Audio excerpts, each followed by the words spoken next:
Well, to start, I just thought I'd give a bit of historical background to the Parramatta Female Factory Institutions Precinct, just to for those people who aren't familiar with the site or haven't been there. And later on, I think when we get into question time, I've suggested that maybe a link to our Paragirls website might be good, because all the history's there and there's lots of photographs and so forth, which just saves me putting them up on presentation screens. So, look, the Parramatta Female Factory Precinct is bounded by the Parramatta River. It's in Fleet Street, and the Parramatta Jail is at one end. It's located in North Parramatta, which is about 24 kilometres west of Sydney, on the land of the Burramatical people of the Djuric Nation. With the arrival of Europeans, the first purpose-built female factory in Australia was constructed on the site by 1821. This was the principal destination for convict women and their children, and it served a multitude of purposes as an assignment depot, lying in hospital, place of industry and prison. With the cessation of convict transportation to New South Wales, the female factory was repurposed as an invalid and lunatic asylum in 1847 and is known today as Cumberland Hospital. In 1836, land adjacent to the female factory was set aside for an orphanage. This was completed in 1844 and known as the Roman Catholic Orphan School, and was the first purpose-built government orphanage for Catholic children in Australia. It was vacated in 1886 and repurposed then as the Girls' Industrial School Girls' Home. In 1980, a portion of the original site was acquired by New South Wales Corrections, and from then until 2008, operated as the Norma Parker Detention Centre for Women.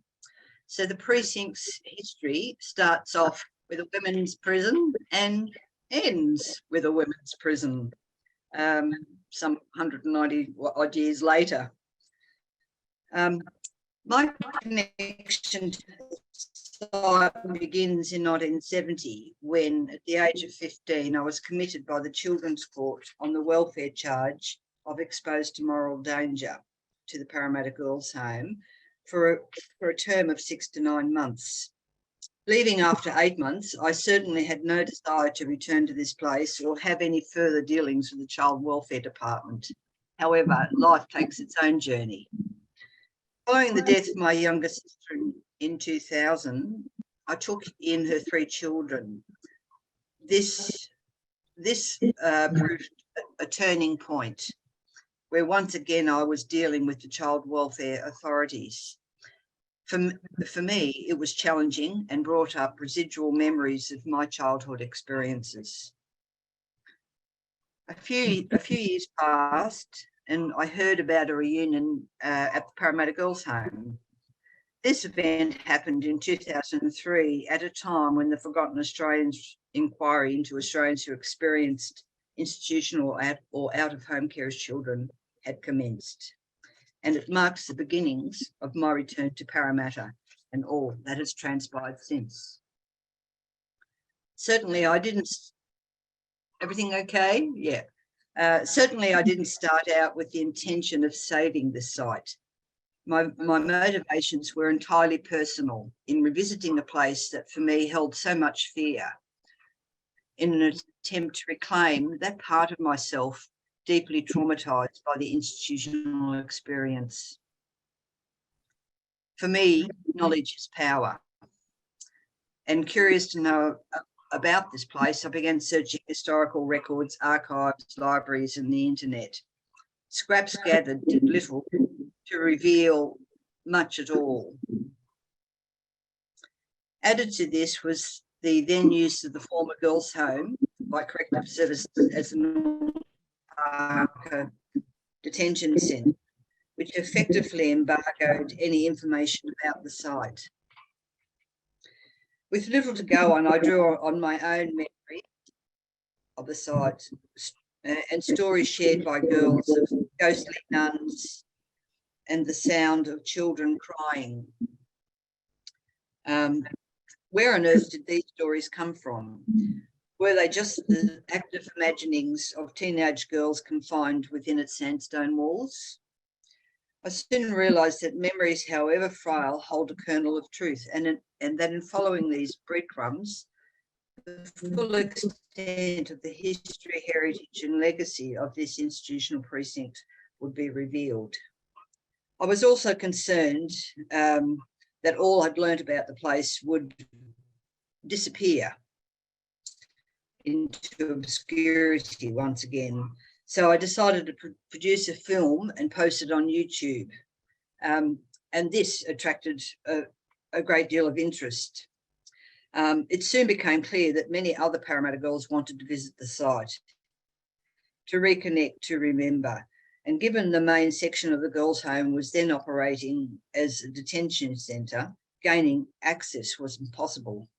However, community services occupied buildings in the southern Kambala section, and after many visits, I managed to persuade them to give us a meeting room on site. This shifted my focus to that of advocacy and support, and in 2007, I established Paragirls Support Network and Contact Register and launched a website. Meanwhile, interest was growing partly as a result of the Forgotten Australians inquiry, but more so through Alana Valentine's play Parramatta Girls, which premiered at Belvoir Street in March 2007. All the enthusiasm and hopes for the future vanished a year later when I suffered a serious blow to my health. I was wheelchair bound for months and unable to continue, and with no one stepping up to take the reins, together with notice from community services that they were vacating the premises, anything further seemed impossible. For the next couple of years, I focused once again on research, and after publishing a history of the precinct, I submitted a nomination for its inclusion on the National Heritage List.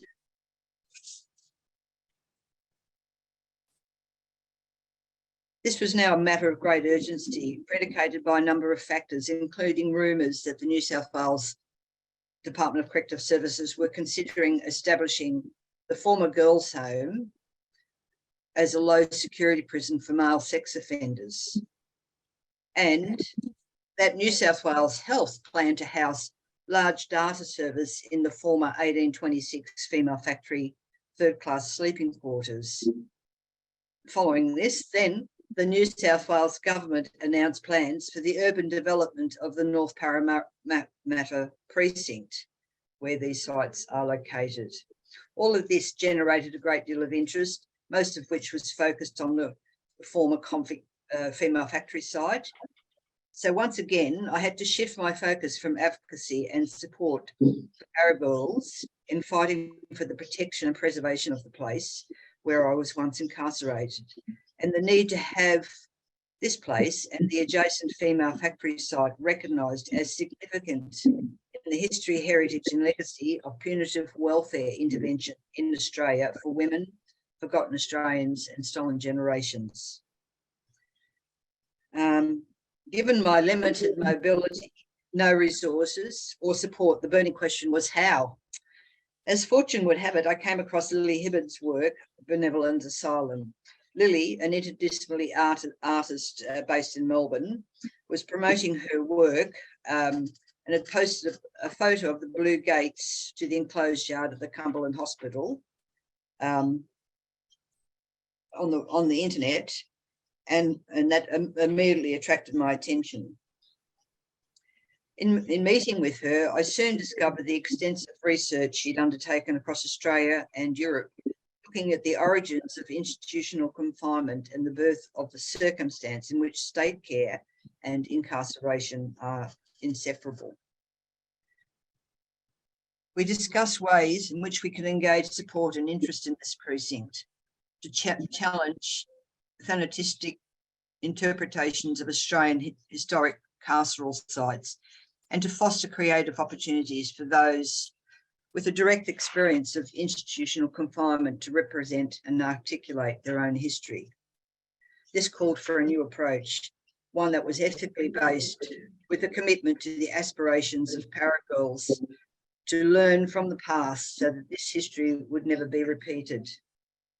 Guided by principles espoused by the International Coalition of Sites of Conscience, of which we had become a member in 2012, and armed with the recommendations of the Forgotten Australians report, specifically recommendation 34, recognition of care leaders through memorials and exhibitions,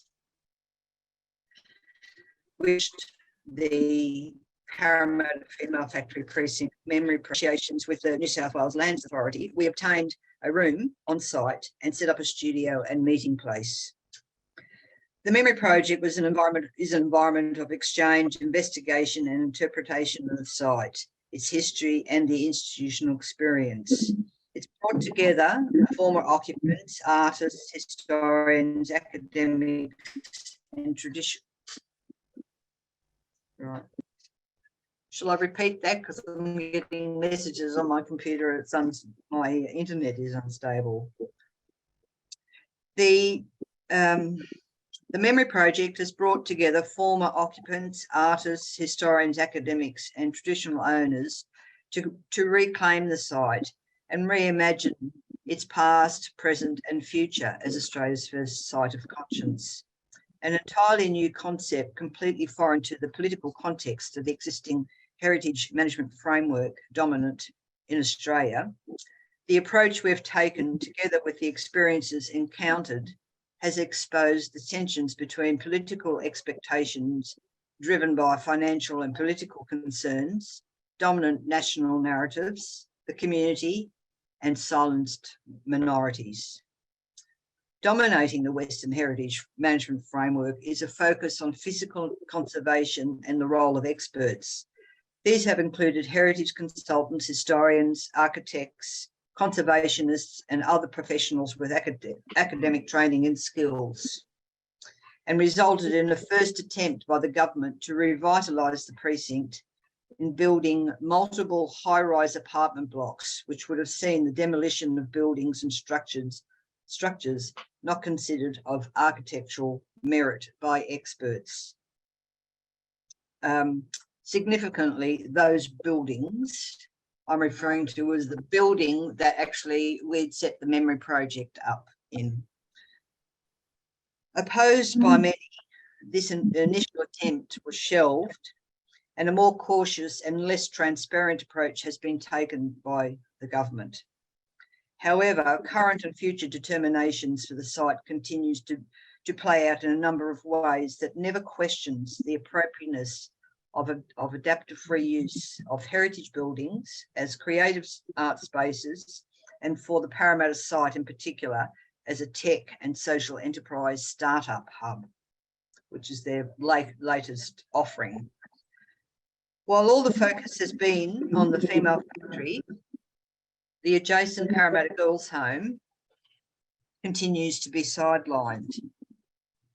This again harks back to dominant narrative of convictism, the penal colony, rule, authority and power, and reaffirmed once again with the recent announcement that funds have been set aside in the last federal budget to assess the female factory for inclusion on the UNESCO World Heritage List. It also raises the question of why the adjacent Parramatta Girls' Home, Roman Catholic Orphan School portion of this site is not also considered. In reviewing UNESCO listed sites, there are none that represent children's history. Does children's history matter? Surely it's time for change. From this, one could conclude that a convict past is a distant past, which we can all feel rather safe about. The future of the precinct remains yet to be determined. Despite not knowing what will occur with the physical site, we have managed to bring about change in encouraging site of conscience initiatives to be incorporated in the future planning and development of the precinct. This was due to a perceived potential of the site to engage with broader discussions regarding social justice, to challenge the national narrative surrounding institutionalisation, and to develop an inclusive narrative that incorporates layers of history rather than focusing on one particular period. Bonney, there's just 1 minute left. Oh, okay, good. This, together with the physical loss of sites such as orphanages, children's homes, training schools, group cottage homes, juvenile detention centres, psychiatric hospitals and prisons, has increased the importance of the Parramatta Female Factory Precinct and the potential it offers as a space to educate and commemorate Australia's history of institutionalisation. There you are. Thanks, Linda.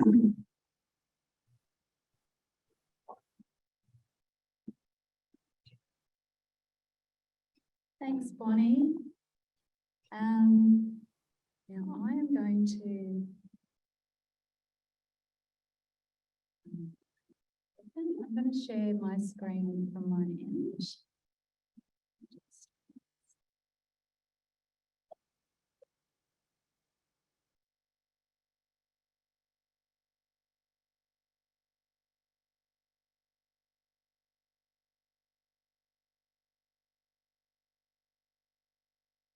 Okay, can everyone on the Zoom see that?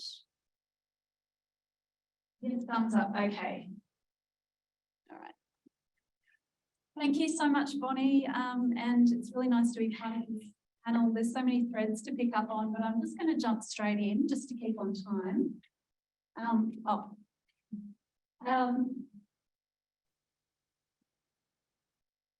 So as I said, as Bonney has said, the former Parramatta Girls' Home is a significant site for Djuric peoples on whose land the Parramatta Female Factory Precinct is located. And I want to pay respect and acknowledgement to Djuric peoples here. It's also a significant site for stolen generations and forgotten Australians, as Bonney mentioned. And I also want to acknowledge and pay respect to Wurundjeri people of the Kulin Nation on whose lands we are gathered today. I just, in that vein, I also want to just put a little sensitivity note here that the presentation talks about institutional violence and child sexual abuse, and that some of the material in the presentation may cause distress. So please take care if there are any of you listening in the room on this thing.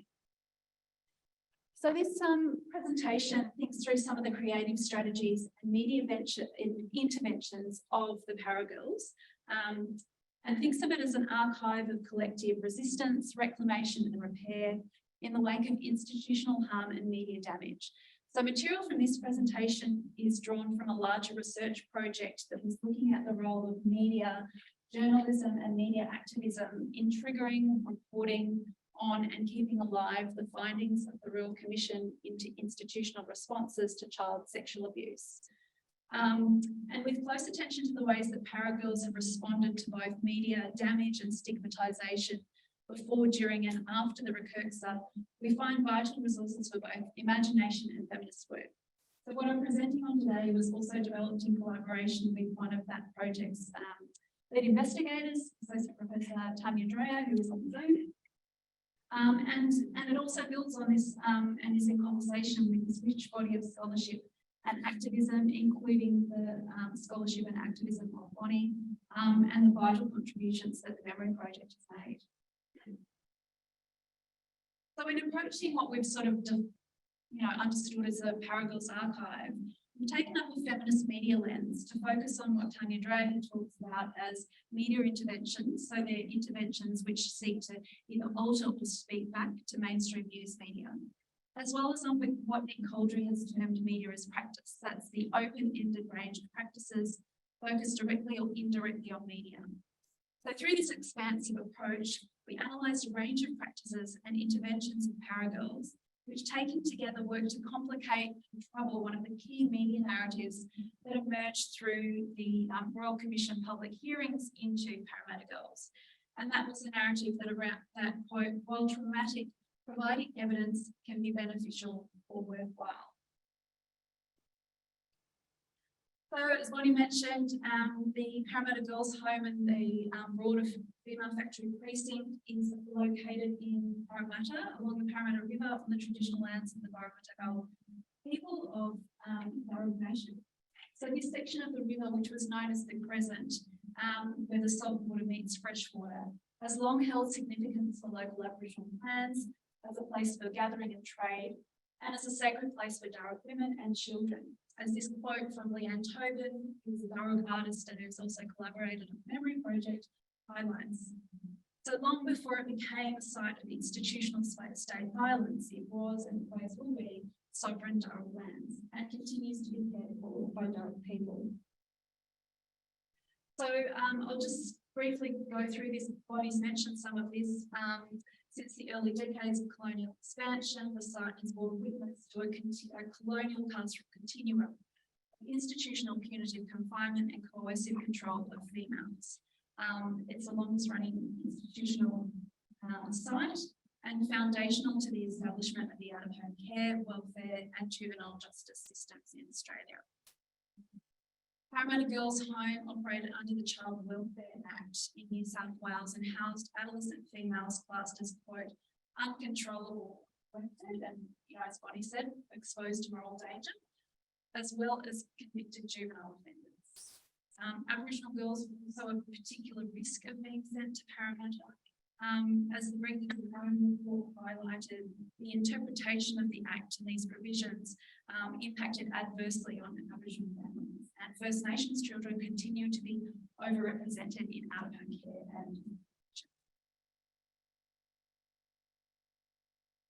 so the Parramatta Girls' Home and the Institution for Girls in Hay was identified early on by the Royal Commission as a focus for one of its 57 case studies and one of its 9 case studies focusing on historically residential institutions. Both institutions were subject to a cluster of allegations of sexual abuse and cover-up allegations spanning more than 2 decades. But the case study also allowed the Commission to consider systemic issues, so the out-of-home care and juvenile justice systems, as well as redress them for victims of child sexual abuse. The recursa heard evidence in public hearings with 16 former Parramatta Girls' Home inmates, and more than 1/3 of those gave evidence with Aboriginal. Feminist activism and advocacy, including through media, have played a crucial role in raising public awareness around the abuses and conditions at Parramatta Girls and Hay Institution. Yet while current affairs journalism was one of the crucial avenues for breaking silences around institutional abuses at Parramatta Girls and Hay, the news media spotlight was not a safe place for many Parra girls, as Bonney has written about in collaboration with Lloyd. News reporting during the recursa Royal Commission public hearings directed attention to the most shocking and graphic aspects of abuses of Parramatta girls, with news media logics reproducing some of the most intimate details of Parra girl testimonies. As this quote highlights, the process of attending the Royal Commission and giving testimony not only resurfaced memories of abuse for victims and survivors, but also exposed them to unwanted and sometimes damaging media attention. Under the media's scrutinising gaze, Parra girls were both hyper-visible and invisible. The focus on extreme instances of abuse both overshadowed systemic and systematic nature, as well as held stories of female agency, collective resistance and collective struggle against institutional violence out of the frame. But for as long as the Parramatta Female Factory Precinct has been a site of punitive confinement, patriarchal control and gendered violence, it's also, and as Bonney has testified, has been a site of resistance, survival-led activism, feminist solidarities and women's collective action. And as Bonney touched on, since the early 2000s, a loose collective of Parramatta Girls' Home survivors have used creative strategies and media interventions to contest and re-story both institutional and media narratives about their experiences and shared histories. Parra girls have collaborated with other artists, community members, stolen generation artists, and traditional owners to co-create a range of site-responsive artworks, multimedia installations, community activities, and more, all with the aim of, quote, ensuring the history, heritage, and legacy of institutional care is never forgotten. So these documentary and creative and archival practices, which have taken place outside the precursor and beyond media logics, have, as Maria Tamarkin has noted, transformed the precinct into a, quote, place of witnessing and reckoning. So in contrast to extractive media hungry to consume sensational trauma narratives, Paragal's practices centre survival-led practices of storying and witnessing, creative reclamation and repair. The Paragals have been exposed to and resisted criminalising media frames for decades, before and since the institution's closure. Ambivalence towards the media was also raised in Wendy Patton's evidence to the Royal Commission, in which she submitted a bundle of photocopied newspaper clippings, reporting on a series of so-called riots at Parramatta Girls in 1961, where several girls, including Patton, collectively protested their confinement and abuse. These news reports conformed to what Harlow and colleagues have called the riot frame and focused on female deviance, delinquency, and damage. Patton recounted her actions during that 1961 uprising to the Commission and told of her attempts to communicate beyond the institution's walls to reporters at the time on the conditions inside and how they were being raped and abused. Patton's testimony spoke back to these damaging media frames, which positioned the girls as deserving of their abuse and punishment, and reasserted her agency by putting her anti-carceral resistance and insider activism, to use Wilson and Carlton's term, on the public record. So beyond the Commission, in this 3-video channels installation called The Public Secret, made in collaboration with Lloyd by Bonney, Djuric, and another Paragal, Jenny McNally, they use this to reclaim narrative agency and authority, calling out in one section of the work news media, which diminish their stories and experiences. Later in the work, on-screen text challenges the logics of sensational media headlines, posing the question, how do these stories help turn our lives in this place around for something good? The work also questions the Commission's terms of reference and its narrow focus on child sexual abuse, a criticism of the precursor that was also raised by other care leader advocacy organisations. Another one of Paragal's works, which Bonney might want to speak about also later, Paragal's Past Present, which was co-created by 5 Paragals and which was commissioned for the inaugural Big Anxiety Festival of Arts and Mental Health, screened in 2017 in the same year that the precursor had done its final report. The work screened in a forum that was outside of news logics and outside the scrutiny of the precursor, to create a deliberate and intimate, what Kate Lacey calls listening public, a public that was attuned to supporting emotional distress and trauma recovery and held space for and prioritised alternative genres of meaning making. The work centred survival-led practices, feminist care, and relational modes of narration, witness and sense-making, offering Paragals alternative registers through which to speak.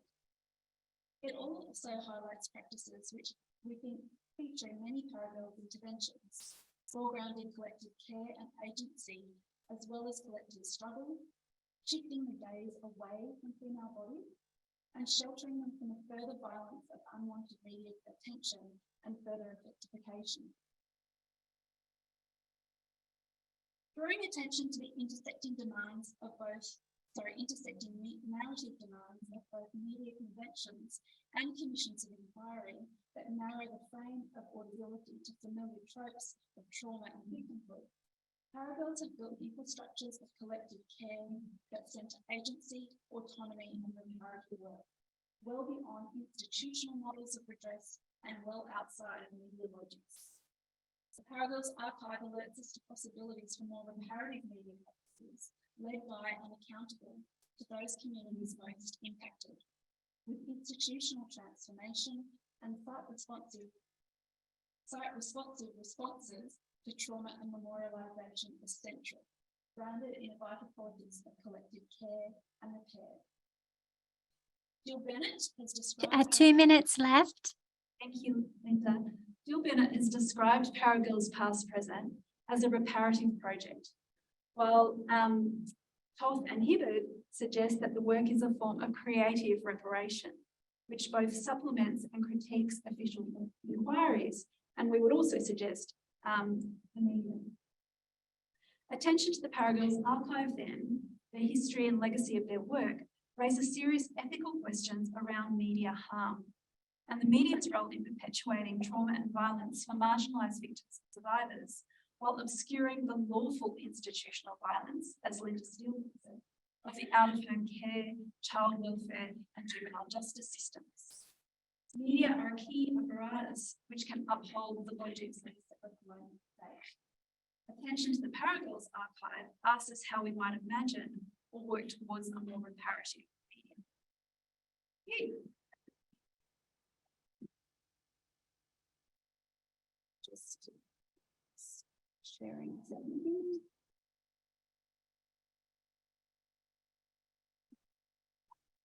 Thanks, Linda. I'll flip back to you.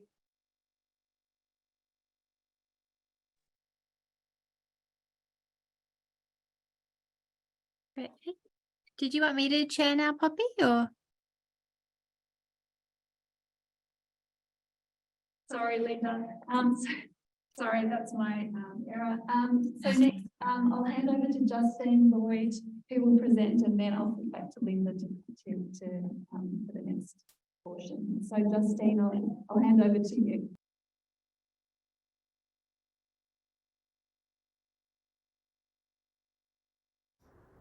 Thanks, Poppy, and thank you both, Bonney and Poppy, for your papers, and thank you, Poppy, for wearing so many hats all at once. So I know you're doing quite a few things there. So does that look okay from your end? You can see the full screen slides? Yep, that looks okay from our end, Justine. Great, excellent, thank you. So yeah, it's my pleasure to be on this panel.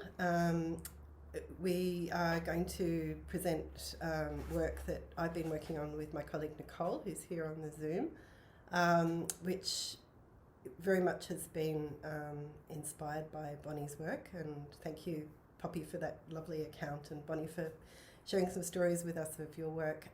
So it's emerging from work that we've done on questions around the future use of Peat Island, which is, I'll explain a little bit about Peat Island in a minute, which is a site in the Djuric, Hawkesbury, just north of Sydney, which was a former residential institution for people with disabilities.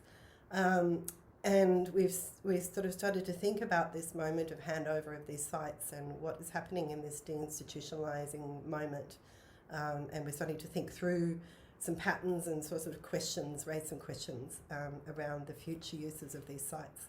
And Bonney, I think, has really given us such a solid critique already, so I just kind of really adding to and building on that.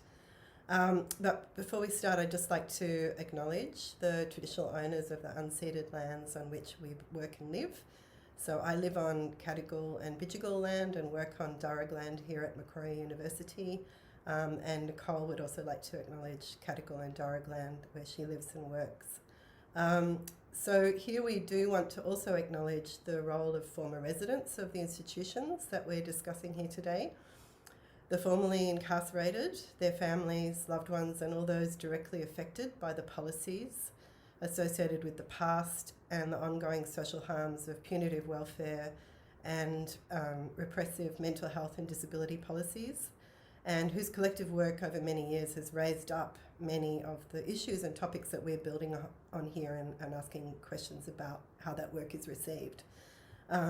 So I also like to acknowledge Linda's work as well with Philippa Carnamola, and I think tomorrow, just to do a bit of cross-promotion, there's going to be a panel in this conference on memories and futures of disability institutions. And a lot of what we're talking about here is sort of work we've had in conversation a bit with Linda and Philippa. And I particularly want to acknowledge that Linda and Philippa made a submission on behalf of the Council of Intellectual Disability to the Central Coast Council last year in December around this planning process that was taking place at the time for Mooney and Peat Island. And here they're talking about, whoops, I need to press another button there, I think.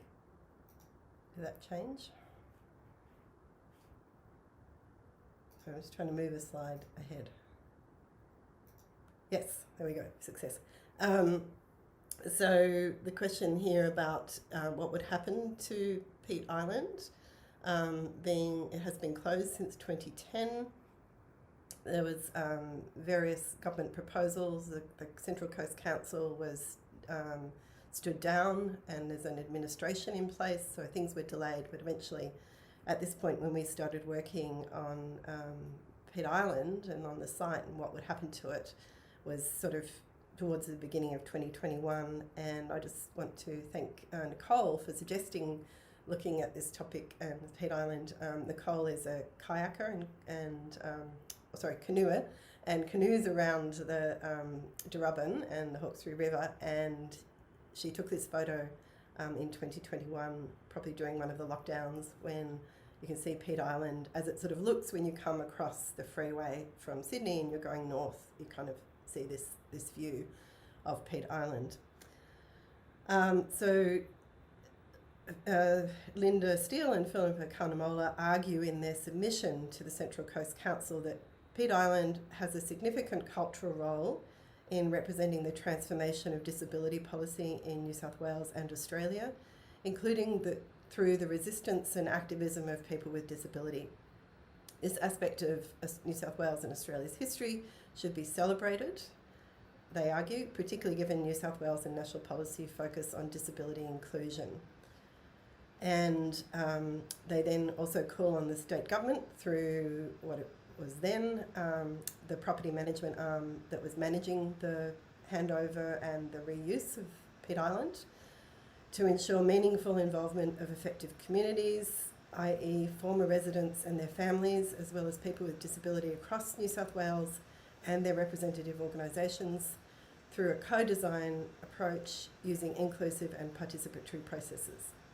So this submission, amongst others, were made by many people, sort of got parked, and over the summer in early 2022, that planning process was really called off, and the council stopped the process because Property New South Wales announced it would be handing back the site to traditional owners through the Darkinjung Land Council.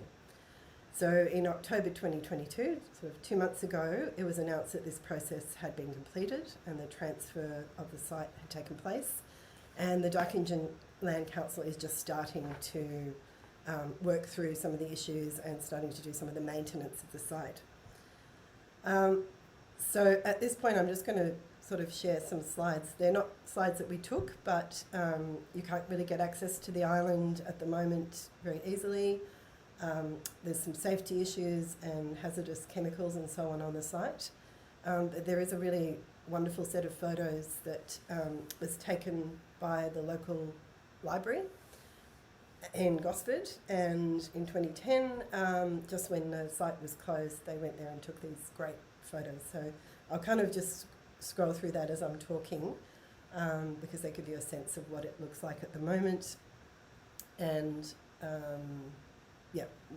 and also that really important, as Bonney was mentioning, the site as a whole tells a story. It's really hard to isolate particular buildings and sort of say that these are the heritage buildings. There is a heritage listing for the island, and it does focus a lot on those sort of sandstone buildings that look like they could make great adaptive reuse. It's much harder under a heritage lens to talk about some of the not so glamorous looking buildings and the ones that were more used for institutional reasons. And it is also hard to talk about the everyday life of the residents through a heritage lens. It's much harder to articulate that. And I just want to highlight that sort of the slides I've chosen to focus on, because I think they're really important, that this was a place of living for many people, and a lot of the discussions and which many people have started to talk about is the questions of transfer of deinstitutionalisation and what happens to that community that was on Peat Island when they leave. So I'm just going to focus on some of those slides, but more as for you to see as I go through what I'm going to say now. So these questions that Philippa and Linda have raised about the redevelopment and ongoing stewardship of the site, that's their terms, are somewhat resolved in the handover of the Peat Island lands themselves to the Darkinjung Land Council. But questions of the custodianship of the stories and experience of former residents, as well as the broader affected communities of people with disability and disability activism as a historical narrative, remain as open questions. And we were really pleased to see that there were starting to be some discussions of that. But what I'm raising here is not so much about individual sites and how they might respond to that call, but more some of the structural constraints and how this is playing out and how we see that across different sites, really. But Peat Island is kind of our case study. So we want to mark this moment in Australia as we have an opportunity to engage with difficult pasts and create a more civil society, particularly by recognising Indigenous sovereignty and ongoing connections to country.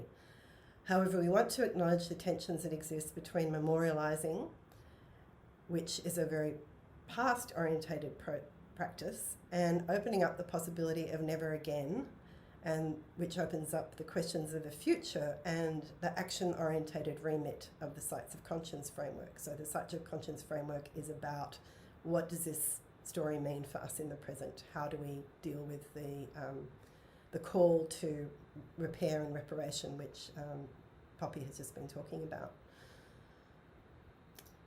These tensions have provoked us to conceptualise emerging strategies of transfer of ownership and custodianship of deinstitutionalised sites of confinement. And this is where we're trying to theorise them locally here, in Sydney, but also nationally across different sites in Australia, but also transnationally, what is going on in other countries, how we're seeing similar patterns in this deinstitutionalisation. Here we point to the patterns of neoliberal governance, which create really difficult trajectories for such sites. They fall between the market and the state and are often pushed beyond the state and beyond the market to be self-funded, to be self-generating of income. And with that very little funding and support, they have to take on this important role of stewardship and this legacy kind of projects that they have to undertake. Such transfers of ownership are often framed in media accounts and political discourses as a form of recognition and care, and they certainly can be that. And often acknowledging the investments of communities, civic organisations, and in some cases, but not all cases, the sovereignty of traditional owners. And Peat Island is somewhere where this has happened, and we really think that's a really great development. However, we believe that the current funding arrangements and governance strategies by the previous state owners of sites of confinement, like Peat Island, like Parramatta, constrains and shapes the possibilities for the use and reuse of these sites by community and First Nations organisations, and also raises questions about state accountability and institutional transformation. We're thinking through here about international scholarship for understanding such transfers of ownerships of deinstitutionalised sites to community organisations. And here we're in conversation with our colleague, Professor Mary Corcoran, who has worked on the privatisation of prisons in the UK and the context of outsourcing criminal justice programs like probation programs, which is a very different case study and very different policy situation, but we can definitely see some patterns and some links here, which I would like to just try and tease out in the time we've got left. So these questions are pressing in the context of a series of transfers of ownership and recognition of the need to care for such sites. So here we're highlighting transfer of Peat Island from the New South Wales Government to ownership by the Darkinjung Land Council, but also other examples such as a Blacktown Native Institution site in Western Sydney, which has been transferred to the Djuric Strategic Management Group, and they are constantly applying for funding, which is basically to the same government agencies who've kind of handed over the site to them. But if you read their annual report, they report that they're actually relatively unsuccessful in getting grants to activate the sites. One of the key ways in which they've been funded has been through arts projects, and particularly the Biennale has been a really important relationship for them. But that's, again, not a state relationship. That's a, somewhat a distant sort of outside the state relationship. And also to mention the Parramatta Female Factory, which Bonney's just explained, has this negotiation that it's in about the memorial and the memorial sites and the buildings that are left that will remain, because Parramatta Female Factory and the memorial are part of the Parramatta North Urban Transformation Precinct, which is managed by Infrastructure New South Wales. 2 minutes left, Justine. Great. So we analyse these shifts through what we call morphologies, and I'm just going to move on to final bit where, so this bit I just want to explain is from these are the plaques which memorialise former residents of Peat Island. They're actually moved off and they're now in Mooney, which is across the bridge in the mainland of across from Peat Island. So they're not actually on Peat Island anymore. This is where they were before. This site is still there on Peat Island, but the plaques have been taken away and put over on the mainland where there's a church. So here's where we are talking really about how we see the patterns of neoliberal governance for these sites. And we see that there's this mixed market approach of many state governments, and it's a kind of division of labour in the process of deinstitutionalisation. So the division of labour occurs at the real estate and development arms of the Australian state. In this national case, and particularly in New South Wales, it's the state government, sit very awkwardly with key civil society actors who, while working very effectively with their limited resources, often excluded and marginalised in the processes of redevelopment and handover.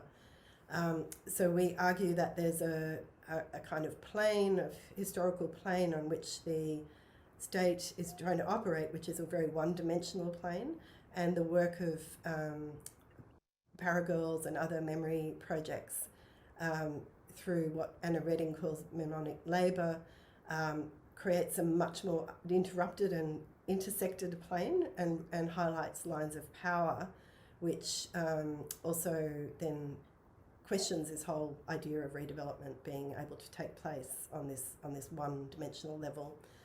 So we argue that urban redevelopment does not, despite all efforts to the contrary, take place in a vacuum, but rather in multidimensional and uneven public space that is constantly recreated across the gaps of memory.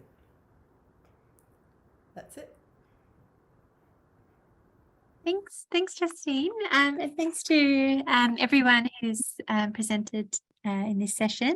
Poppy, do I take over now in terms of chairing the? Yes, please. We've got someone in the room with a microphone, so if there's questions from this end, the microphone can kind of move around. I think you might be able to see the audience, but yeah, we'll just flag if you can't see it and someone has, but yeah, hand that over to you. Great. Okay, well, we might do one question at a time, and then if we have a flood of them, then we'll do a whole lot at the one go. So is there anyone in the room that has a question?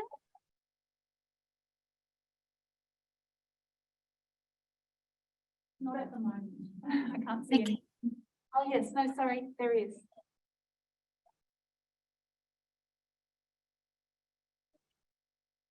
Thank you. Those were really, really interesting talks. I may have missed it, so apologies if I did. But I was interested to know about, in the case of Peat Island, where people who were living there are now, is everyone in the community?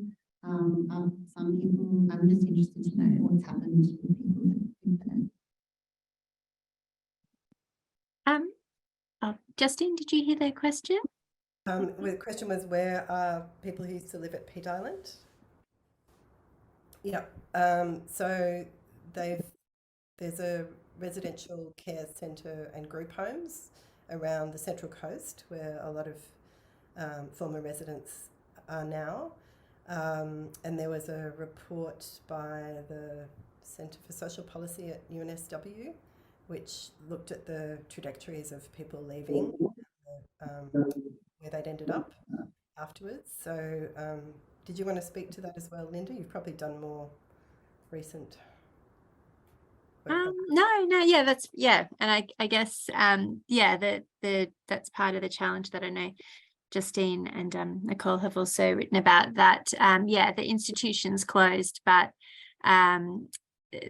there wasn't deinstitutionalization in the kind of human rights or more radical abolitionist sense. It was moving people into different forms of congregate and segregated care with associated segregated support services and potentially, support segregated employment and day programs and so on. So so it's simply moving people to different settings that continue many of the harms that occurred in that initial institution. Did anyone else want to add anything to that or have any thoughts, I guess, more broadly on that idea of the continuities between places when they shut?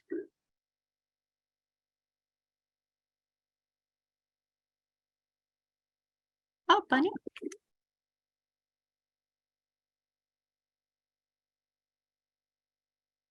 Okay, got the unmute on. I mean, what occurs to me for Parramatta and clearly for Peat Island and other places, I'm even thinking here of National Arts School, which hasn't been, well, was a prison, but hasn't been a prison, but has been another type of institution for a very long time.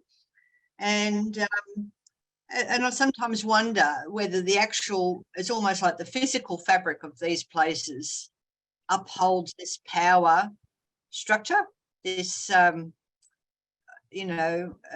control in a way where people almost become like performers within a space unknowingly, carrying out that sort of authority and power. For instance, if I'm on site and like the people from government, property or whoever come in, there's always a funny dynamic going on between us. And then there's there are times where there's this, what I feel, it's a bit tokenistic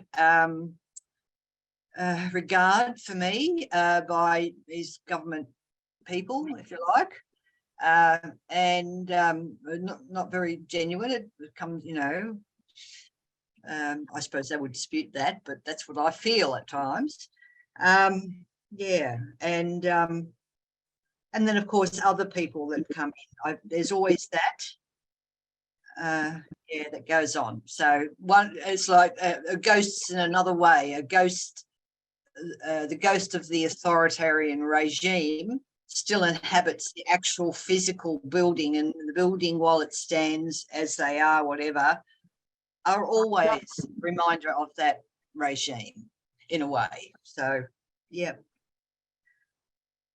Yes, as I say, you might remove the walls, but the institution has just morphed into something else, less visible, actually, than what it was. Thanks, Bonney. Poppy, did you have any thoughts from a media perspective from this idea of, what's left or where people, how those traces remain in people or in the place? Yeah, I guess, can you hear me? I'm talking into the microphone, but I don't know how, yeah. Yeah, from the meeting perspective, I'm not really sure. I think the thing that sort of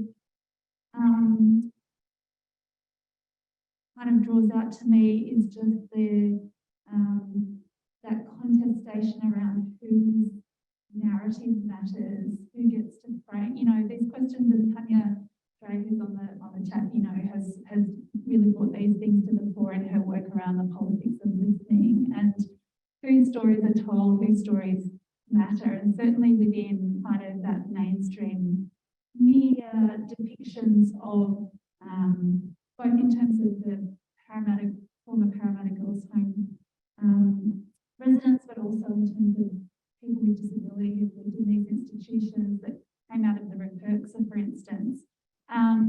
Yeah, in terms of those voices aren't given authority, I guess that's sort of one of the repetitions that you can kind of trace throughout mainstream media that already marginalised or groups that have less political power or that are structurally marginalised,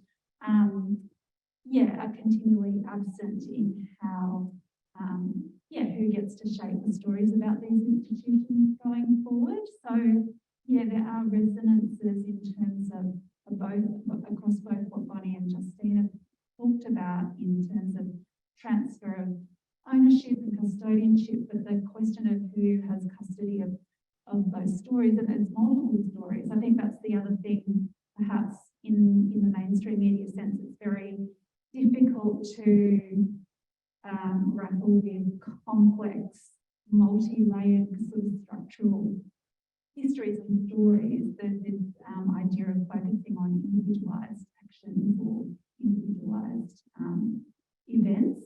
So yeah, they're probably the threads that I can tie to sort of some of those questions in terms of media that might, also feed into the challenges of whose heritages and how they who has the authority around telling those stories. Yeah, if that makes sense. Okay, thanks, Poppy. Yeah, okay, so that's some really interesting connections across the papers. And does anyone have any other questions as to a specific presenter or picking up on some of those kind of themes and connections across these different contexts? Questions in the room, and I also wanted to say, just for people on Zoom, if you have questions, pop them in the chat, and when the people in the room have finished their questions, I'll check the chat and read those out. And if we could use the microphone, that might help with, sometimes it's a little bit tricky to hear, but it might just be my ears. Hello, I was just thinking about what Bonney was saying around how, the walls and the institution, the buildings remain, but like the campus changes, but often that could be kind of tokenistic or still repressive. It reminded me of what Tabitha was saying at the plenary this morning around, maybe it's better to burn down, prisons and institutional sites rather than try and reinvent them as something else, and how that's kind of a capitalism, device to make these places commercial and so on. I guess I was wondering for everyone, like, what do you think there's a place for completely erasing these sites, or do you think that risks too much forgetting like the role of violence and the histories there? I guess I was, more broadly, how do you kind of grapple with that tension between reinvigorating the site versus trying to, destroy it completely?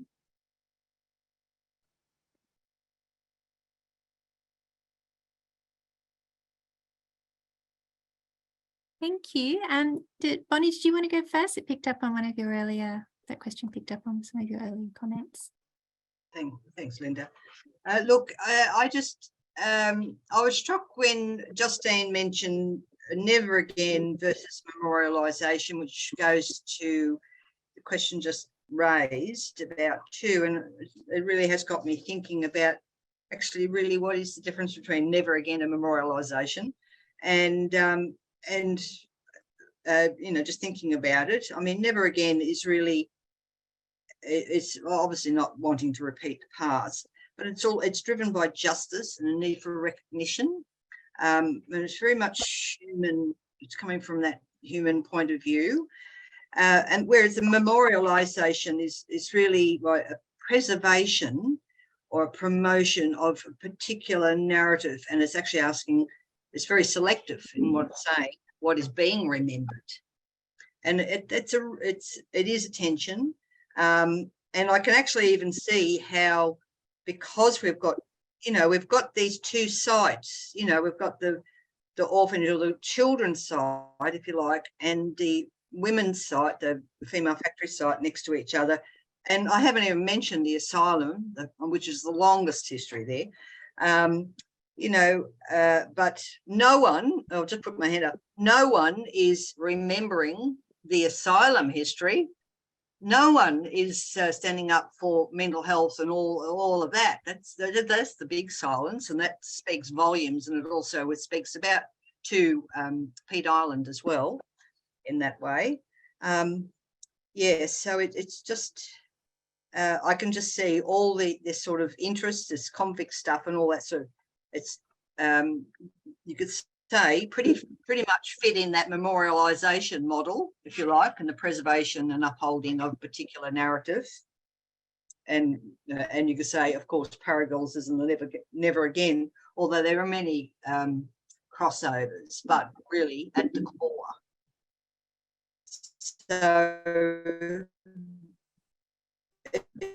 it would seem to me that is an opportunity to how you bring these together, and yeah, maybe bring about some changes. Okay. Thanks, Bonney. Justine or Nicole or Poppy or Tanya? I just wanted to jump in and say that sometimes is the option that people would like that could be an option. I'm not talking about any particular site, but sometimes I think that, you know, the erasure or not making it a spectacle. So I know that there's places where there could be memorial parks for people, you know, but the families don't want that. So I think it's up to asking people what they would like, and that co-design process that Linda and Philippa are talking about, that is actually built in to what people want. But even then, even if, you know, the site is disappeared, I think that multi-layering and the way that it's not a even space, and even if the place doesn't exist, there are traces, and there's always kind of you know, I think there's a really interesting difference between memorialising and memory practices. I was trying to sort of bring that out at the end of the paper, but I kind of rushed through, and it's a big question. You know, what a memory is something that needs to be done all the time. It's not something that you just do once and you leave it. And so memorialisation, I could imagine a place that had almost no physical trace but had memory practices associated with it, like rituals of, you know, bringing things, bring objects into the place, or performing in the place, or telling stories. That could happen. And I just think when you think of those places that are so, they have the story, and like Bonney's also hinting at, the power is built into the site, and you don't want that site to be ever reused in that way. It could be possible just to tear them down. But I think also the question then of that some of the outsourcing and kind of neoliberal projects is, well, it's moving the people out of the institutions, but the practices are exactly the same. And in fact, they're much harder to make accountable, and they become invisible and they can't be seen. So I think it's important to think that it's more than the site, but it's also the site gives it a sort of certain visibility and prominence, but it's also about the legal and the policy structures around the site that are also really important to highlight. Poppy, did you have anything to add to that? Can you hear me? I'm just Yes. talking. Okay. Oh, no, I think definitely, you know, what Justine's just said about practices, that is something, you know, I can't speak, there's a lot of resonances across what Justine and Nicole, your work on Peat Island and Linda as well, and Bonney's work. And so I'm coming from that perspective of thinking about the work through a media lens. But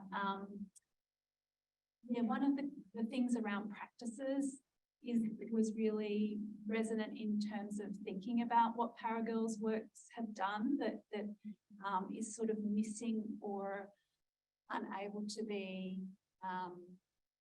not unable to. I guess it prompts the question of how might news media or journalism or mainstream media engage in or respond to some of those relational and collective and site responsive practices within their own work, which is something that stands in contrast to that extractive mode. So I think the emphasis on practices rather than it being, you know, these static sites that they're actually not, they're kind of enlivened through ongoing practices. So that yeah, I don't know if there's a point there, except for that it just does sort of re-emphasize the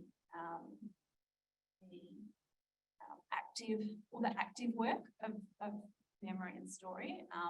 That's not something that can just be extracted for news value or sensationalized stories for people to consume. So, you know, one of the panels before this one in the morning was around the Yarra Bend, you know, very similar history in a way, that colonial carceral site there, which has sort of had a history of incarceration and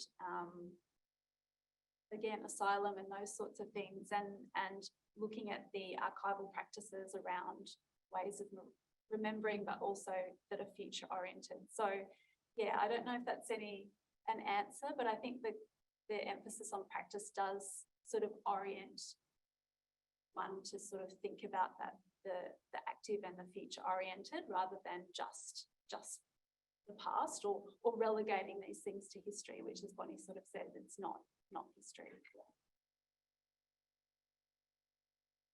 Great, thanks, Poppy. So I guess two things coming out there around or dynamics around the kind of the place dynamic, and also the kind of temporality in which we're working or engaging with the site.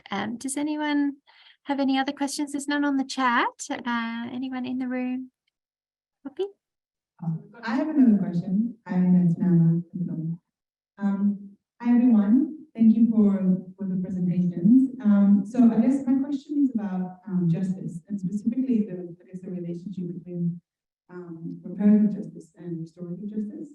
And I think something that is maybe not explicit in most of the talks, but that I hear maybe from my own work, working around sort of Indigenous land issues, that at the same time that there's a centering, and there should be centering of Aboriginal sovereignty as really the foundation of much of we've done, working with the survivors in those sites, I guess resonates more with I guess ideas of restorative justice, whereas working with principles of land sovereignty or Aboriginal sovereignty very much speaks to reparative justice frameworks.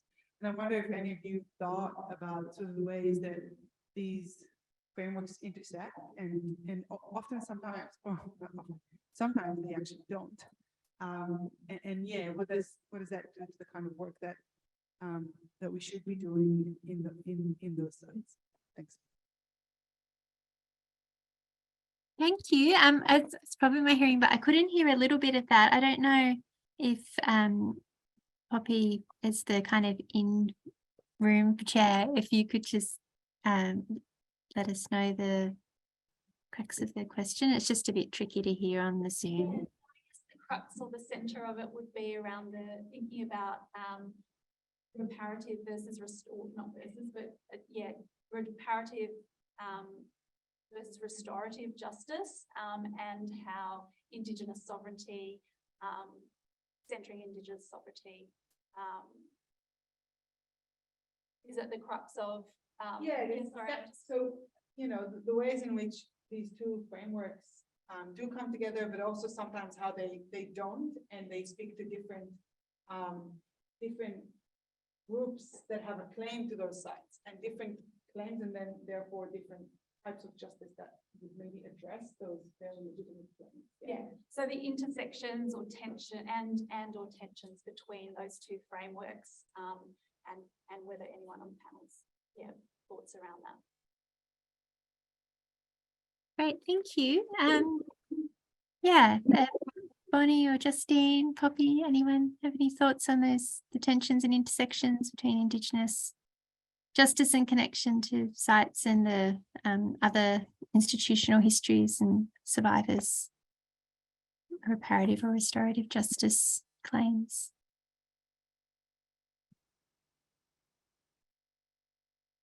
Look, I'll just mention one thing that we have, because the site of Parramatta is not under not being given to a land council, so in that way it's probably less complicated in some ways, because I know the Parramatta Jail is under the Djuric Land Council, and that's been problematic. But having said that, one of the things that we've done through the Memory Project is advocate for and get the keeping place for the stolen generations on site. So because the thing is that we recognise it's on, even though the buildings exist on Djuric land, it's like all or many First Nation people who went through that institution. So it's a place for all in that way, you know, and that in itself, you know, can cause some problems, although it hasn't yet, but yeah, so that's a difficulty. Equally, that would apply for Peat Island too, because you know, different people from different Aboriginal groups, so forth, would have been there. You know, so how do you represent the people who were there as against the land it's on? That's a tension, that's a friction. You know, there's a navigating that's difficult. The other thing about like reparative versus restorative justice, it's I don't want to be thinking about that in a sort of one over the other sort of way. I think it's a way of thinking about things together, how all these things can be achieved together. But unfortunately, we have been limited by particular heritage framework, you know, when it comes to actually buildings and assets, whatever they want to call a model. Whereas, yeah, that's where the limitation, that's where you get these, that's where the problems exist, because it's a very locked down, closed, particular approach. Whereas, yeah, that's the real difficulty. Yeah. Anyway, that's just my experience. So. Thanks, Bonney. Justine or Poppy? Yeah, I guess that's something we're struggling with in this way of conceptualizing the public and the private model, you know, the kind of blurry public-private model, and where civil society fits in there. And I guess without a treaty, it's actually really hard to talk about that sovereignty question. The native title and the handovers are one step. But I just think the structural constraints, for example, the Djuric Strategic Management Group and the BNI site, like what could happen and what the Djuric Strategic Management Group want to do is really constrained by their financial situation. So it reminds me a lot of the Nancy Fraser idea of recognition and redistribution at the same time, and that all social movements are kind of playing between those. But if you have one without the other, you haven't really got justice. So it has to be a cultural meaning-making practice and a storytelling practice, but it also has to be, comes down to it, is how are you going to do this thing which you're being asked to do by the community and by the by the sort of aspirations of the society, but then how do you actually do that and make that sustainable? And you know, I think it's in a lot of community sector work, but I think it's really visible in this because it's about place and it's about sites and it's about these sites that have been used as institutions. So they have this sort of history which is really hard to retell and make into, what was it, Bonney? A precinct, a tech precinct. Like they're kind of hard to deal with. You can't really do that easily. There has to, so it gets sort of stuck in this question where I think it falls much more to the recognition, and the recognition gets all put onto the community, and the redistribution goes to the state. Anyway, that's my thoughts about that. But I think the justice is also a process, so it has to both reparative and restorative justice are processes that need time and need institutional underpinning, like the work that Tanya and Poppy are doing around the recursor and the structures that are there. Like the documents are all there now. It's recorded what has happened and what could happen. But then what's actually heard and what's listened to, I think, is really interesting. Thanks, Justine. Poppy? I don't have anything else to add at this stage. Oh, we've got here, there's a question in the room. Sorry, just one more. I just kind of thought of it while some other people were asking really great questions before, and I started thinking about it in the plenary with Tabitha, Lee, and Debbie Kilroy this morning too. I also, I can't remember who it was, sorry, but someone mentioned ghosts, someone else mentioned the idea of making a spectacle of things, and it made me think about like asylums and prisons that have sort of turned into function spaces or, you know, snazzy housing or something that just kind of paid lip service with what went on there versus places like asylums and prisons that kind of lean into their history in a really gaudy form tourism kind of way with things like ghost tours. And I was just wondering how those things, or if those things fit into the kind of memorialisation that you're all talking about.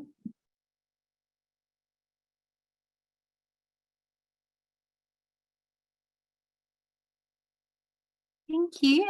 Justine or Bonney, Poppy, would like to.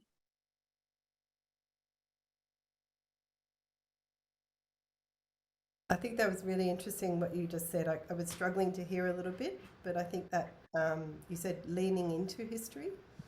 Is that something you said? Yeah, kind of leaning into it, but in a, I don't know, way that sort of benefits like a tourism company, I guess. Like I'm thinking about like asylums and prisons that do those haunted ghost tours to break people out and get a bunch of money. Sorry, I missed the last little bit of that. Through tours, is that what you said? Sorry, can you hear me now? Apparently the mic sometimes doesn't pick things up. Yeah? Good? No? Oh my God, this is the question that's dragging on. Yeah, no, I'm just thinking about leaning into it with things like asylum ghost tours. Yeah, and then just that sort of really gaudy tourist trap kind of way, but that's still gives people the history of a place, but I guess not in a way that makes them like face the reality of it. Yeah, so that is definitely the case with Peat Island. There's a genre, and Nicole's done some media analysis of the time between, you know, the early part of the announcing of the closure of the site and 2022, 2021, kind of when the site was going to be handed over. And that's definitely kind of a frame that's used about Peat Island, and probably lots of other sites, but particularly noticeable at Peat Island, sort of choosing some very sort of shock horror kind of narratives. And I think that might be a bit parallel to what Bonney was saying about the sort of sensationalised narratives that don't talk then about the continuities and what's actually happening now. But then also I think, and something that I think is really interesting is the way that the traces of everyday life are actually evidence and are actually really important to understand at the site as well. And that frame, the ghost story, doesn't have a way of talking about that, doesn't have a way of talking about what happened on an everyday level at the site and how people resisted, lived, survived in those places too. So but great question. How do you lean in without going in that direction? That's a great kind of question, I think. Bonney, do you have any thoughts in terms of some of the, I guess, the different, even with the different organisations that have a involvement on site, such as the Friends of Parramatta Precinct, and they're kind of Well, I have a lot to say about them, but I'm not going to be saying it here. Anyway, but other sites is a great deal. And I think a week ago there was another ghost tour history of the Roman Catholic Orphan Parramatta Girls put up on YouTube of some idiot. And there's a lot of internet interest in that ghost tour whole horror. It's horrible. It's just the most horrible thing. There's nothing you can really do about it. I've realised that. You just have to just say, yeah, no, that's not for me, and stand up where you can, because unfortunately, in popular culture, that is films and everything like that, you could just Google, you could get thousands of movies that are made on, the vampire orphan child, or, the Lolita of something or other, or the bawdy convict woman, or, whatever, all these tropes and stereotypes. That is so dominant. What can you do? It's just there. It's time. It's just time, and it's slogging away and being committed to saying, yes, people are interested, and yes, you've got to obviously, have some sort of financial return or something like that. You've got to, face the reality of economics one way or the other, but you can do it without doing it that way. You can do it, but it's just this sort of laziness, if you like, in not taking the step up. People are really interested in people. You don't need to do a ghost tour for people to be interested in people. That's what I know, and really is the case. But so it's just plodding away and persisting. But that's maybe in 50 years' time, nobody will be doing ghost tours. I don't know. Yeah. Well, thanks, Bonney. That's a great. And I just want to make one very clear of it. Do they run ghost tours of the Twin Towers? I wonder. I'm not going to. I don't know, but really, no, probably not. But I wouldn't be surprised if someone has. But it really comes down to that. Do they run ghost tours of Auschwitz? Do they run, other, like in Cambodia, and is this a particularly Western thing, or I don't know? Yeah, put it back on people. Would you think this is appropriate in Auschwitz to run a ghost tour? Yeah, I don't think you'll get a yes on that one. So I'll leave it at that. Thanks, Bonney. And I think that's a great place to end, to leave us thinking about, how these sites have been positioned differently, and the challenges in terms of realising that justice and equality and memory and futures. So thank you so much to everyone for coming along today, and particularly to our panellists, Bonney, Poppy and Justine, and to Tanya and Nicole, who also contributed to the papers that we heard today. And I put a link to Paragirl's website in the chat if anyone's interested. For those in the room, it's www.paragirls.org.au. Thank you.